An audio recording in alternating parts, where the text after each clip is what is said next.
हाय दोस्तों, कैसे हैं आप। उम्मीद करते हैं कि आप अच्छे होंगे और आपकी तैयारी बहुत ही अच्छी चल रही होगी। दोस्तों, आप अपने घरों में सुरक्षित मस्त होंगे, पढ़ने का काम कर रहे होंगे। आज फिर हाजिर एक नई क्लास के साथ, कई दिनों के बाद सीधे कैमरे के सामने आके आपसे बात हो रही है। बात इस मुद्दे पे हो रही है कि अभी 1 दिसंबर को विद्या ज्ञान एंट्रेंस एग्जाम हुआ था प्यारे। 1 दिसंबर को जो विद्या ज्ञान एंट्रेंस एग्जाम हुआ, क्या था एंट्रेंस एग्जाम, जरा ध्यान देंगे। इस विद्या ज्ञान एंट्रेंस एग्जाम में आपके जो पेपर आए थे वो 4 सेक्शन से आए थे। दोस्तों, सेक्शन ए की बात कर लेते हैं। सेक्शन ए की बात करेंगे, खंड ए की बात करेंगे तो उसमें आपका रीजनिंग का पार्ट आया था। रीजनिंग का पार्ट आया था दोस्तों। सेक्शन ए में कौन सा पार्ट आया था? रीजनिंग का। सेक्शन बी की बात करेंगे तो सेक्शन बी में क्या आ गया था? आपका मैथ पार्ट आ गया था। वेरी गुड, मैथ पार्ट आ गया। और सेक्शन सी में जब प्यारे आ गए तो सेक्शन सी में आपका लैंग्वेज आ गया, जिसको भाषा कहते हैं, जिसमें आपका इंग्लिश और हिंदी दोनों था। इंग्लिश और हिंदी दोनों था। ओके, और हिंदी दोनों था प्यारे। Very good. यहां पर और फोर्थ पार्ट की बात करें तो वो आपका क्या था? जीके जीएस था प्यारे। जीके जीएस, जनरल अवेयरनेस जिसको कहते हैं, जीके जीएस। ठीक है, जीके जीएस जनरल अवेयरनेस से आपका था। सामान्य जागरूकता से रिलेटेड क्वेश्चन थे। यहां पे बात करें दोस्तों तो इसकी संख्या 30 थी। यहां पे बात करें दोस्तों तो इसकी संख्या भी 30 थी। लैंग्वेज में हिंदी इंग्लिश दोनों मिला के 30 था और इसकी संख्या 10 थी। बहुत ध्यान से मेरी बात को समझिएगा। हालांकि मैंने पेपर के दिन ये बात बता डाली थी, लेकिन फिर भी एक बार और ध्यान से समझिएगा। आज पूरा आकलन हम करेंगे, पूरी बात जानने की कोशिश करेंगे कि विद्या ज्ञान में कितने नंबर तक आपके आ जाएंगे तो आपका सिलेक्शन हो जाएगा। विद्या ज्ञान का इस बार का पेपर किस लेवल का था, पिछले बार से कितना हार्ड कितना सरल था, तो ये सारी चीजें जानेंगे। कितना नंबर आपका होगा तो सिलेक्शन होगा, इसका रिजल्ट कब आएगा, ठीक है, इस सारी बातें आपसे होंगी। तो जैसे रीजनिंग की बात करेंगे तो रीजनिंग पार्ट में दोस्तों हम अगर प्यार से देखें तो 30 क्वेश्चन है। मैं आपको बता दूं, विद्या ज्ञान कहता है कि 30% आप प्रत्येक पार्ट में विद्या ज्ञान कहता है प्रत्येक पार्ट में ईच पार्ट, प्रत्येक भाग, जो ये भाग है देखिए ABCD 4 भाग है ना, तो चारों में आपके 30% नंबर होने चाहिए। 30% होंगे, उसके बाद आप मेरिट में आपका नाम लिया जाएगा। कहने का मतलब इसका अगर हम 30% निकालें प्यारे तो सबको पता होगा ना, तैयारी कर रहे हो तो 3 3 जा 9, इसका भी आ जाएगा 9, इसका भी आ जाएगा 9। अगर इसका हम 30% निकालें प्यारे तो आप देख पाओगे कितना होला, 3 1 जा 3। देख रहे हो ना, 9 9 18 9 3 27 और 3 कितने होंगे प्यारे? सबको पता है 30 होंगे। मतलब विद्या ज्ञान कहता है कि 30 नंबर अगर आपके होंगे, मतलब वो भी ईच पार्ट में 9 9 9 3 का, तब तो आपसे बात की जाएगी कि आपका रिजल्ट आएगा या नहीं आएगा। अगर आपने इसमें 8 नंबर पाया, किसी में इसमें 2 नंबर पाया, या किसी में 8 नंबर पा गए 9 में से, तो वैसे भी आप 80 नंबर लाके, 70 नंबर लाके, 90 नंबर लाके भी सिलेक्शन नहीं हो सकता। इतना तो आप बिल्कुल लिख लो प्यारे ना। तो एक बात तो क्लियर होगी कि मेरे 30% हर पार्ट में होने चाहिए अगर मैं सिलेक्शन की बात कर रहा हूं। अब मैं आता हूं, अगर इतनी बातें आपको समझ में आ गई होंगी तो अब मैं आता हूं इस मुद्दे पर कि विद्या ज्ञान ने इस बार का जो पेपर बनाया हुआ था वो पेपर लेवल कैसा था प्यारे। पेपर का लेवल कैसा था, ये बात आपको समझ में आ गई तो पेपर का लेवल जानने की कोशिश करते हैं। जो इस बार का विद्या ज्ञान का पेपर था प्यारे, पेपर का लेवल आप कह सकते हो हार्डर था, कठिन था। पिछले बार की अपेक्षा सरल नहीं था, कठिन ही था। पिछले बार ऑलरेडी कठिन पेपर बनाया हुआ था, पिछले बार से भी इस बार कठिन पेपर था। क्यों कठिन था? मैथ, मैं सॉल्यूशन कराऊंगा मैथ के क्वेश्चनों का, ध्यान देना। मैथ में जो क्वेश्चन दिए गए थे बहुत ही टाइम टेकिंग क्वेश्चन थे, बहुत ज्यादा टाइम टेकिंग थे।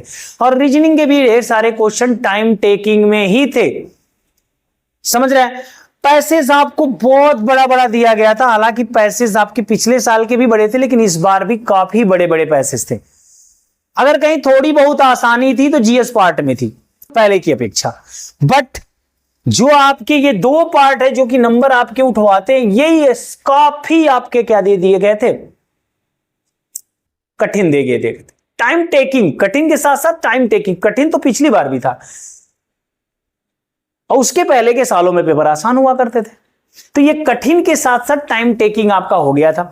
तो अब मैं बात यहां पे आपसे करता हूं, अब मैं बात आपको करता हूं कि यहां पर जो विद्या ज्ञान होता है ये किसी भी रिजर्वेशन की बात नहीं करता, ये केवल बालक बालिका की बात करता। आप एससी से हो, आप ओबीसी से हो, इससे फर्क नहीं पड़ता, आप किसी से हो उससे फर्क नहीं पड़ता, ये इसकी बात करता ही नहीं, ये केवल करता है बालक और बालिका की मेरिट की बात। तो मैं पिछली बार का बताऊं तो 37 नंबर तक बालिकाएं बहुत आराम से हो गई थी, कोई दिक्कत नहीं थी। लेकिन इस बार की बालिकाओं की मेरिट मेरे हिसाब से जो मेरिट होगी, आप कह लो कि 30 के बाद ही सिलेक्शन होने लगेगा बालिकाओं का, लेकिन फिर भी मैं कहता हूं कि 35 से 40, अगर 35 नंबर से 40 नंबर के बीच में यदि बालिकाओं का नंबर है, 35 से 40 के आसपास बालिकाएं परफेक्ट आप मान लो कि इस बार श्योर हो जाएंगी, पहले पेपर के लिए श्योर उनका एडमिशन कॉल किया जाएगा, सेकेंड पेपर के लिए उनको। अगर बच्चों की बात करें तो सेम बच्चे भी यहां पर 40 से 45 के बीच में, अगर 40 से 45 के बीच में नंबर है प्यारे, तो बच्चे भी उम्मीद करें कि उनके भी सिलेक्शन इस बार पहले पेपर के मतलब सेकेंड पेपर के लिए कॉल किया जा सकता है, उनको बुलाया जा सकता है लखनऊ, आओ भाई स्वागत है आपका, दूसरा पेपर दो, आपने अच्छा मेहनत किया है फर्स्ट पेपर में। तो ध्यान देने की बात है, पहली चीज कि आपको क्राइटेरिया के अंदर 30% प्रत्येक पार्ट में आप लाए हो। अगर ऐसा जिसने नहीं किया है प्यारे तो उसके लिए दुर्भाग्य है, और दुर्भाग्य ये नहीं है कि आपका कैरियर खत्म हो गया, दुर्भाग्य ये है कि इस बार आपका सिलेक्शन नहीं हो पाएगा। गार्जियन ध्यान दे, बच्चा ही था, बहुत बड़ा कंपटीटर नहीं था, अभी स्टार्टिंग था, उसका अगर गलती हो गई है तो बहुत ज्यादा परेशान ना हो, ना करें। आगे अभी आपका क्या आने वाला है, क्या आने वाला है दोस्तों, नवोदय। अभी तो ऑल इंडिया सैनिक विद्यालय आ गया है फॉर्म, नवोदय का ऑल इंडिया सैनिक विद्यालय का फॉर्म आ चुके हैं, तो आपको चांस मिलेगा, दोबारा चांस मिलेगा, एडमिशन अच्छे जगहों लेने का दोबारा चांस मिलेगा, ऐसा नहीं है चांस खत्म हो गया।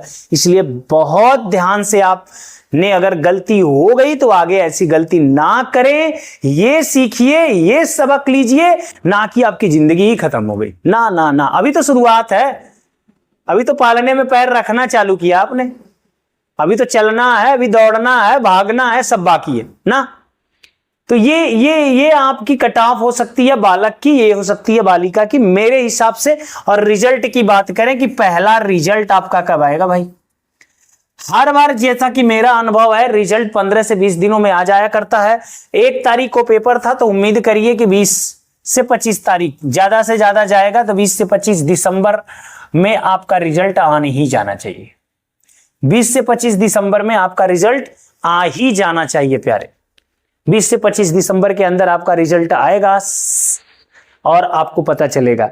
जैसा कि आपको पता चलता है बच्चों की पास करते जो है ये लोग हैं, लगभग 5000-6000 बच्चों को हर बार ही पास करते हैं, तो 5000-6000 बच्चों को लेते हैं, उसके बाद सिलेक्शन जितने बच्चों को दे पाए, तो उसकी बात तो बाद है बच्चे कितने लेंगे, लेकिन बस यहां पे आप अपने कट ऑफ के अंदर आप रहें अगर इतने रहते हैं, क्योंकि ये नंबर लाना आसान नहीं है इस बार पेपर में।